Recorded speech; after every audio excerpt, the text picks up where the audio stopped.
L'Organisation internationale du travail, en abrégé OIT, est aux côtés des prestataires des services de la ville de Bertoua à l'occasion des journées de coopératives agro-pastorales. Le reportage est signé Hugues Pascal Tchouf.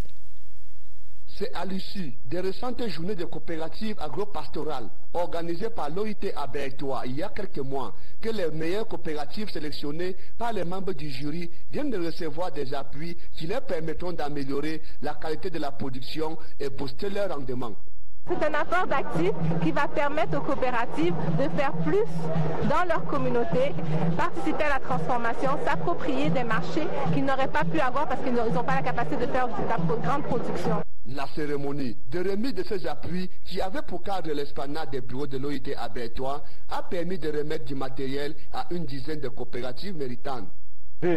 Nous avons donc reçu des mains du gouverneur de la région de l'Est, ce mélangé au broyeur qui va permettre la fabrication de la provence, surtout pour booster non seulement l'économie, mais pour booster la production des poulets de chair et surtout des pondeuses dans la commune de Kété. Nous disons grandement merci à Koïka pour ce financement, merci à l'OIT et surtout à toutes les parties prenantes.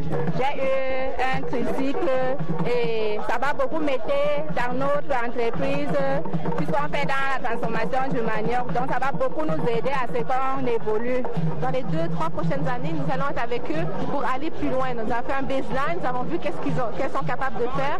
Maintenant, avec l'apport en actifs et l'accompagnement, on s'attend à ce qu'elles puissent développer, avoir plus de revenus et plus de retombées dans leurs économies respectives. Ces appuis, remis par l'OIT aux coopératives, permettront aux producteurs de réduire les difficultés auxquelles ces organisations paysannes étaient confrontées. On avait des difficultés du transport, et pour transporter le manioc du champ pour amener au village, on le poussait dans les porte-tours, parfois les autres femmes portaient dans les cuvettes sur la tête et puis on ramenait ça au village pour transformer. Mais que voilà, aujourd'hui, on a reçu un don de tricycle, ça veut dire que ça va vraiment beaucoup nous aider. C'est tout le village qui est même épaulé, ce n'est pas seulement pour ceux qui sont dans la coopérative. Avec ce tricycle que nous avons vu aujourd'hui, c'est un très grand pas pour nous et on dit très grand merci à l'OIT Koïka. En remettant ses appuis aux producteurs, le gouverneur de la région de l'Est, Grégoire Bongo, a invité les différents bénéficiaires à en faire bon usage.